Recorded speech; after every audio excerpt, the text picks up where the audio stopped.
jungle. नमस्कार, मी सागर मोहन वनखंडे, प्रभाग क्रमांक 3 शिवसेनेकडून मी उमेदवारी अर्ज दाखल केलेला आहे।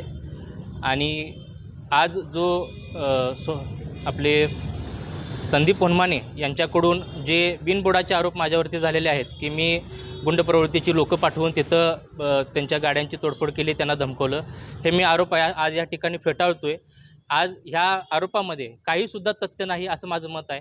कारण की जी गुंड वृत्ती ही कुणाची आहे हे सगळं आमच्या जनतेला आणि ह्या भागातील सर्व लोकांना माहिती आहे। हे त्यांच्या जुन्या वैरातून हे जे गोष्टी घडलेल्या आहेत त्याचं खापर हे फोडून सहानुभूतीचं वातावरण करायचं या ठिकाणी वनमाने कुटुंबियांकडून प्रयत्न झालेला आहे।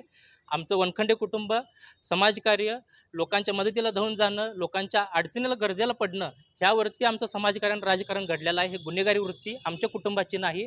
त्यामुळे संदीप वनमानेंनी हे आरोप करणं थांबवावं आणि हे या ठिकाणीच थांबवलं गेलं पाहिजे।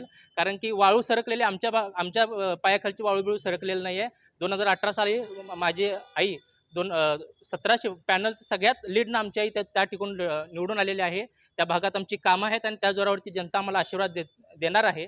आणि हे आमचं कुठंतरी नावाची चर्चा आणि ह्यांना कुठंतरी नागरिकांकडून डावलं जाते, ह्यांची वृत्ती बघून लोकांकडूनचा रिस्पॉन्स बघून यांना ही कुठंतरी वेगळं वरंडून इलेक्शन जिंकायचं ह्या ठिकाणी यांचा प्रयत्न चालू आहे।